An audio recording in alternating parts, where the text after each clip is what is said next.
Hello, everyone, and welcome to the Outliers YouTube channel and podcast series, Get to Know Show. I'm your host, DP Lyle.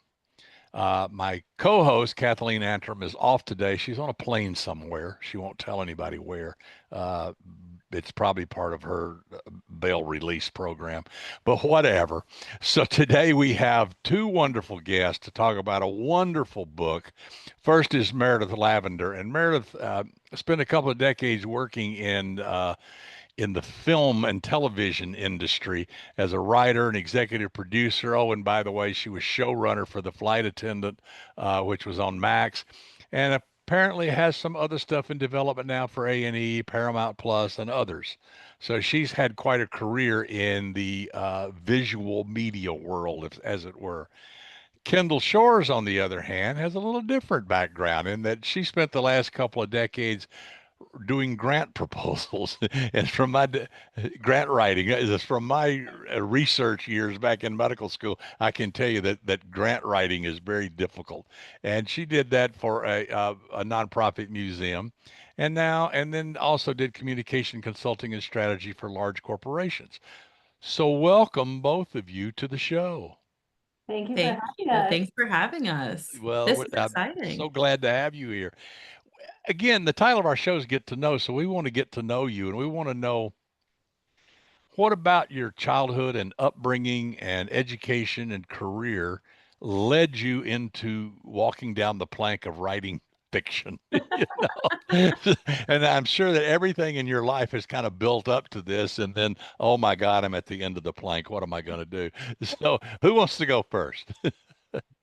Kendall, Go you ahead, Meredith. I think your career is more of a straight line than mine, or maybe not. We'll find out, right? Maybe not. will find out. I started my journey into Hollywood and writing is actually a little circuitous. I started as on the other side of things. I was did a lot of stage work as an actress and a singer. I started doing that when I was really young and did that all the way through high school. I went to college actually for upper performance. So I had this kind of whole other path I was on. My older brother, Jay Lavender, is a screenwriter as well, and he had gone out to Hollywood. And when I graduated college, I kind of decided it was either LA or New York, so I decided LA because my brother was out there, and went out to LA and pretty quickly found that I liked being behind the camera better than in front of it. And I remember I was working on a movie, my brother's movie in Chicago years ago, and I was looking at Video Village, which is, where everyone sits to watch whatever's being filmed. And I decided that I really wanted a chair in the village. And so I started looking around, like, who gets to sit here? I was like, okay, a director, a script supervisor, producers, and writers. I was like, okay, all right, I could probably pick up one of these things.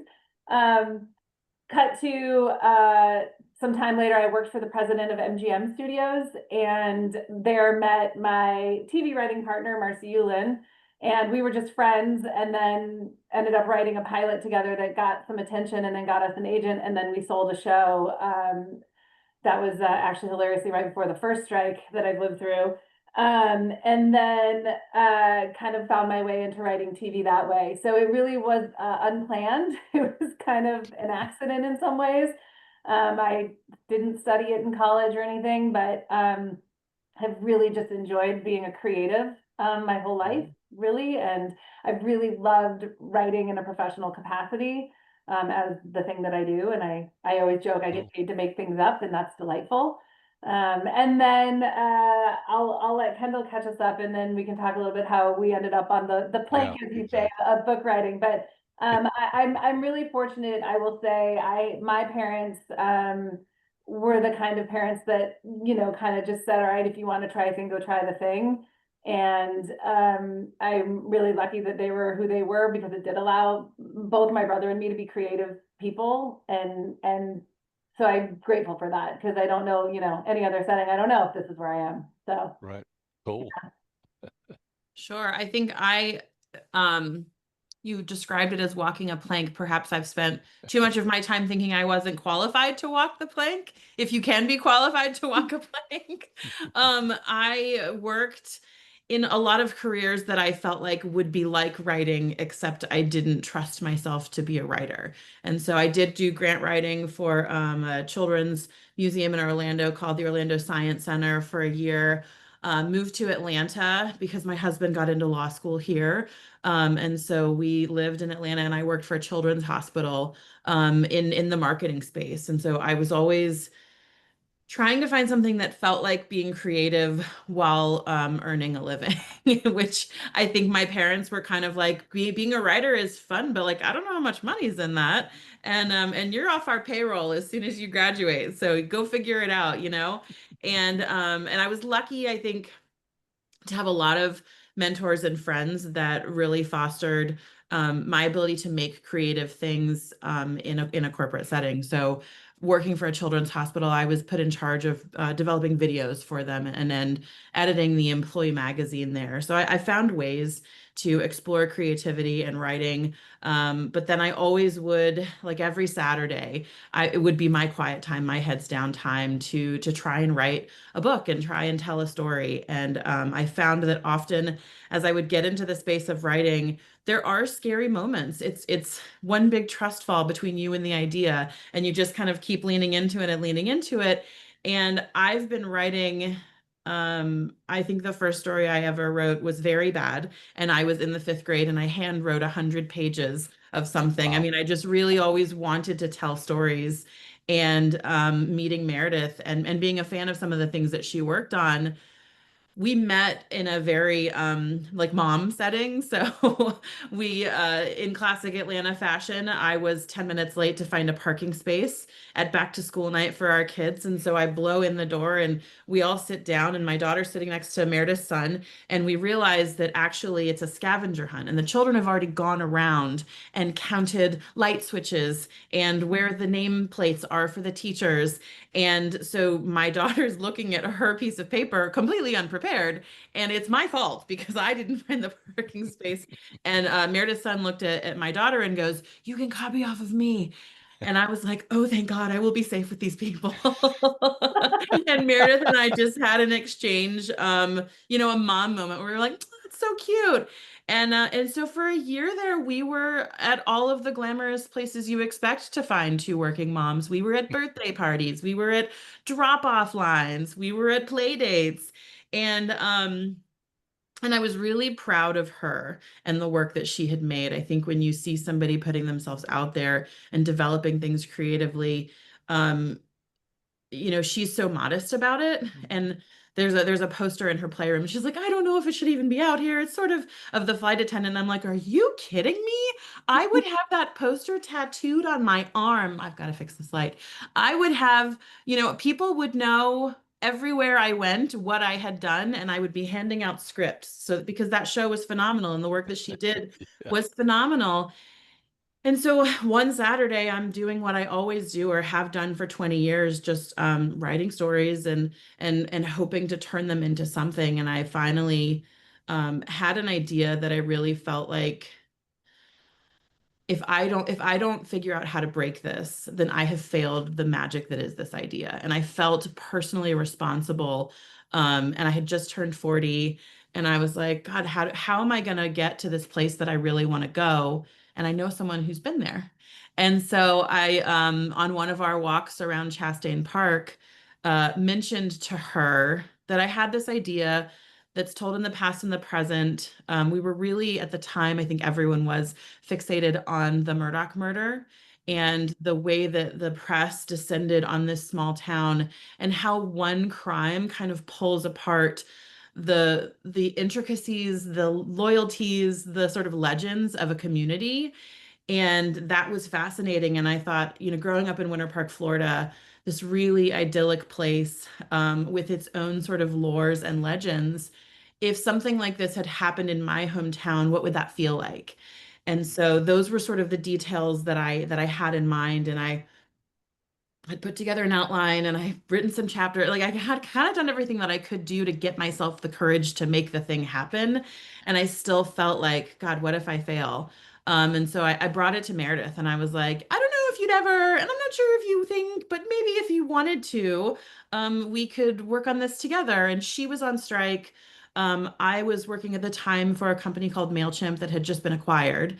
And so I could see, in acquisitions, when you have a more administrative role, you have to understand that like they might need you to be part of the new ecosystem, and there may be a moment where you sort of fall out of the flow of things. And so I was trying to figure out where I was going to fit in, what I was going to do. And I said to Meredith, like, I don't know, like, what if we worked on this together? And she said, interesting. Well, if it's any consolation, I mean, I know I've published 27 books, and I know writers that have published hundreds of books, and none of us know what we're doing. None of us have a clue really how to do this. There's always the fear factor. There's always the fact that you're a fraud, that you don't know what you're doing, and everybody's seeing you naked. Yeah, It's Yeah. that dream where you're in the grocery store and you're naked. You know what I'm yeah, talking about? And that's a writer. That's what it's all about. And so, you guys have now experienced that. And that's why I said walking out on the plank of fiction, because you are putting yourself out there right. in every respect. And especially when you're first starting, I call it the 40,000 word panic. Every Yeah, story you get to 40,000 words and it's like, oh my God, this is awful. I don't know what I'm doing. This is terrible. The difference is that after you've done 15, 20, 30 books, whatever, you look back and say, look, idiot, you've been here before. You're here every time. right, Shut up and right. just keep writing. So you had this idea, Yeah. and then you all decided to get together Uh-huh. and work on the story. How did your working relationship, what was the process that you went through to get from point A to point Z? I think we both, it's funny because she was working really collaboratively in her space and communications, and I obviously in TV was working very collaboratively as well. And I came to the table already having a writing partner in the TV space. And I think both of us kind of knew how to do that and knew how to collaborate, which made it easier. And so we had to learn each other, but we didn't have to learn the process of writing together. Um, I think we owe our headline for this entire thing has always been it has to be fun. Yeah. That doesn't Yep. mean that there are not hard days. There are always hard days in anything you do. And I'm like, but for us, it had to be fun. We had to start with the foundation of this Right. is going to be a fun process. Let's enjoy the process because we wanted to write a fun book. So we're like, it has to be fun. And so we just started talking about kind of how to do it. We did a lot of walks around the park talking about story. Then we would get to a place that we would kind of knock out outlines of chunks of chapters, and then we would divide and conquer and write first passes of chapters and pass them back and forth. And then once we had kind of a chunk of the book, we would then get together like we are right now on Zoom. You just open up Hmm. the file, both be in it, and just start talking through it and, finding things that were working and not working. And then, the process of writing, Hmm. you write, you read, you rewrite, you reread, you do, and so that's kind of what we did and how we did it. And I think it's been effective. And I think, we've found the way to keep having fun doing it. We've just finished the second book, and the sophomore books are hard. We Yes. every writer friend of ours was like, have fun with that. Yeah, exactly. Everybody has one book. But I love what you say though, that 40,000 word thing. Because it's true. But I think we're so lucky that we have each other because Mhm. you're not in the vacuum by yourself. You can Yeah. call and be like, this isn't Exactly. working. Why isn't this working? Or I love this. Can we do more of this? So, So y'all are like one of you will write a chapter and then send it to the other one, mhm. and so y'all are working on different things at the same time, but then collaborating rather than one of you write the chapter and the other edit and go through. Okay, Yeah, yeah, we I tend think to do that's it that way. pretty normal. Yeah, and because it's that funny thing when there's two of you and you're passing the thing back and forth. It's why we make sure we kind of both know, like, you're writing the chapter about that, and I'm writing the chapter about this, and this is how they need to talk to each other. Yep. But, so Did you that's, have any arguments about where the story should go, or were you pretty much on the same page all the time? No pun intended. I mean, I like, think for book one very clearly knew what it was. Like Yeah. Happy Wife, I think was so fully formed that every time we would ask a question, the answer would be right there. Hmm. I think that there was so much about it that felt Right. like riffing, like telling a really great joke with a friend, and you just build on the joke, and the joke keeps getting richer. That there was a lot of it that was there. Well, it reads that way. I mean, it reads like it was fun to write. It reads like it was a story that had to be told the way it was told.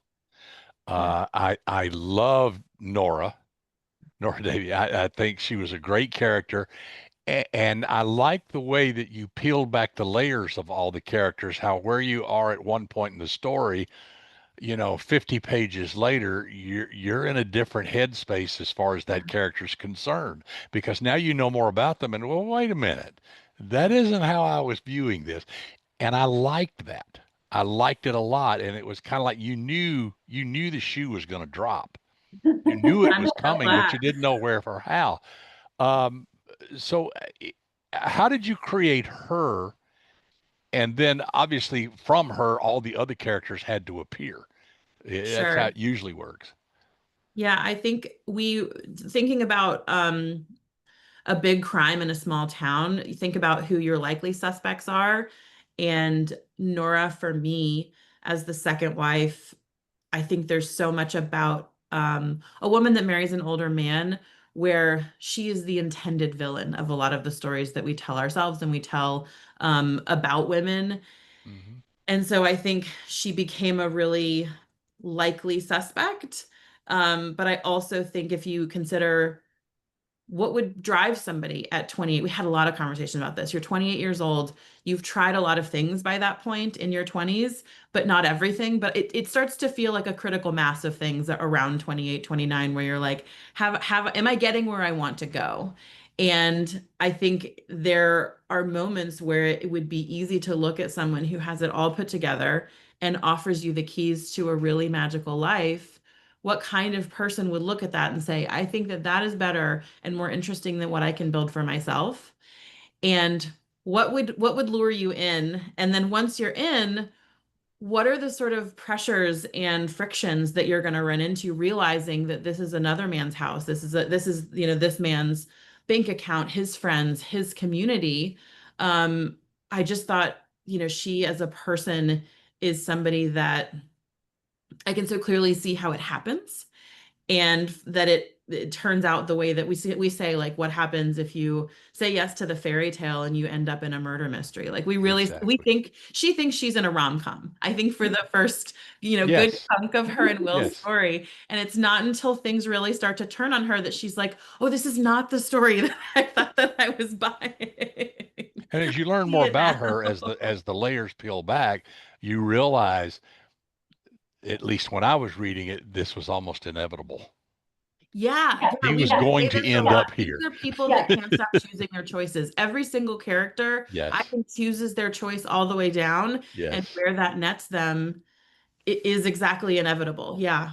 Yeah. Yeah. Yeah. I think we also talked a lot about wanting to tell a real feeling about a 28-year-old woman, along with what Kendall's talking about, but this is also somebody who she's a little aimless because nobody ever backstopped her. And so meeting Will became a backstop, and it became a thing that she really hadn't had in her life, with her mom's kind of, her penchant for marrying well and divorcing better. Exactly. And so Will becomes this backstop, and things that were really important to us in this book is that, like, that their love is very real. It's a very real relationship that she feels very deeply, and part of it is that piece of, keys to the kingdom, and somebody who says go do the thing you want to do, like, and kind of the wish fulfillment of that thing. And then I think we also talked a lot about Nora being a character who believed that romantic love was going to save her, and Hmm. that she gets to learn in this book that maybe that's not exactly, that's not exactly the truth. Romantic love can exist and it's wonderful, but, like, it's about her having to then, figure her own self out. Yeah. So I think those were some of the elements when we really talked about, to us, what forms like characters that you think back on and absolutely love. It's how rich the backstory is coming into anything when you meet them, but then how they maneuver in whatever world they're in, as a result of their backstory. Well, Yeah, it's most fascinating. fairy tales were actually horror stories. Yeah, So exactly. that's what I was going to say. It's such We a talked about fascinating this. Rorschach. If you look at like Yeah. how people read Will, and how they experience him as a character. I think there are some women that read him and they're like, God, this guy's a walking red flag. And other women read him and are like, he's such a dreamboat. And I think Yes. they reveal, I think, our own bias in ways that we found really fun. And he has both those faces. He does, Mhm. yeah. So yeah, you Yeah. can easily see how anybody would feel, and different people felt different ways about him. Right. That's what made his character so cool. It's Yeah, lightning. yeah. You got lightning in your house, yeah. Yeah. This light has been going in and out. I'm so sorry because I'm sure people are listening Well, and are the like, other thing that really impressed me about this book, one of the things I really enjoyed about it was the setting. Mm. I yeah, mean, Winter Park, most people don't know what it is, but it is what it is. yeah. And how you incorporated that and made it a character. I love her. That whole community was alive. Yeah, It was a living, breathing organism that basically pushed into everybody's lives all the time. Yeah. It was a great setting.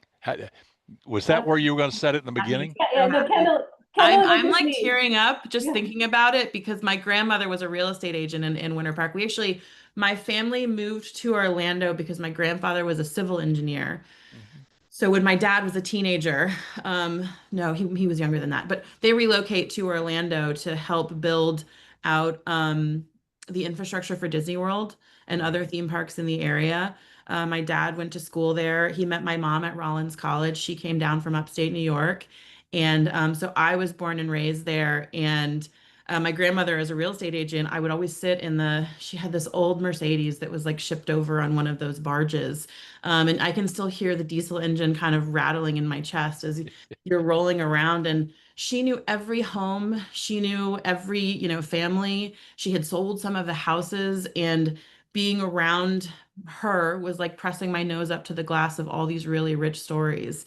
And I happened to row for the Winter Park crew team in high school. So I've seen all of these estates from the lake view while sweating my face off in the middle of Right, August in a cruise right. shell. Yeah. Um, and it's a very fascinating place to grow up, and a beautiful town, and I'm glad that it resonates as a It live does. place because we're Like not. Florida. It's definitely not Florida man's Florida. No. No, no, and we didn't want to make fun of anyone there. Like I think it's a gorgeous place to grow up. I'm so Oh, grateful for my experiences it's there. beautiful. It's absolutely beautiful. Yeah. Kendall introduced me to Winter Park. I grew up in Chicago, and we went to Florida growing up sometimes as kids. We actually came more to coastal Georgia, but I didn't know about Winter Park, and then she, kind of opened my eyes to it. And I think what she said is important. Like this for us, it's this is meant to celebrate the place at like the highest level. Yep. And Yep. while yes, we're gonna poke a little bit of fun at some archetypal type people, in the world, it's That Sure. you could find anywhere. you can find anywhere. Anywhere. It really is Yeah. a celebration of that place. And when I finally, got to go down and spend time down there, it was I understand why it's the hidden gem that it is. I totally get Yeah. it. Yeah. Yeah. We have Well, a it worked friend in the story. I guarantee you that. Uh, that's I mean, the book's coming out in a couple of weeks. Mhm. Where can people find it? And I love the cover, and it kind of fits the whole vibe of the Yeah, the story. Penguin So, Random House and yeah. Valentine Bantam team really knocked it out of the park for us. They did an amazing job. So, where can people find it? Uh, Anywhere that books are sold. Yeah.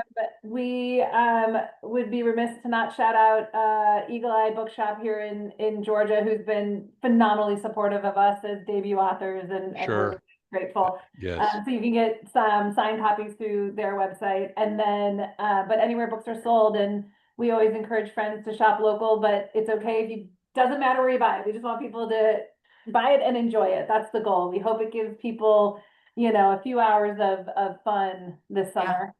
And you can go to meredithandkendall.com. So that's pretty cool. Yeah. And so you're working on the next one. Working Yes. on Do the you have a next one. title for it yet? Is that a secret or? We I have a working have a title. working title. Yeah, Kendall, yeah, you can share. yeah. And when do you, Um, I beg your pardon? go ahead.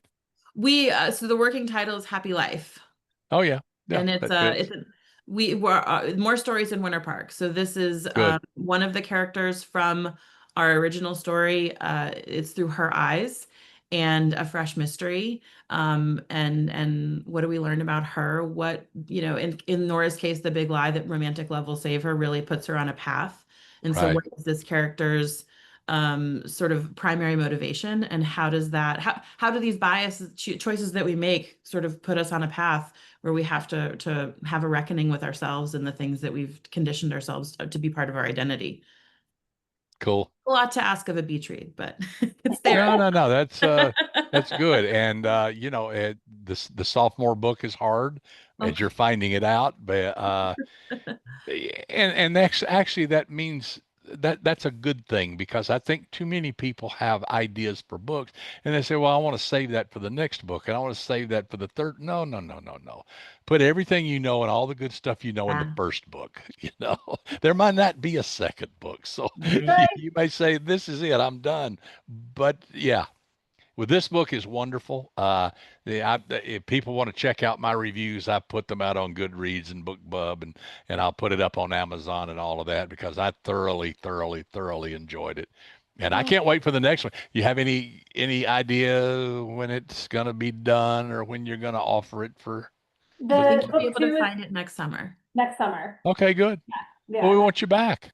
yeah. We'd love And to we'll be talk back. about We, it. we would love Yeah. that, and thank you for the work that you do too. This is really fun, to have a forum like this to just be able to chat, writer to writer, but also to the audience at large. Exactly, I love that. exactly. Well, I think everybody's going to get to know you guys a little bit, and absolutely everybody go buy Happy Wife. It is fantastic. It is well written. It has good characters, and we've talked about the setting, which is just superb.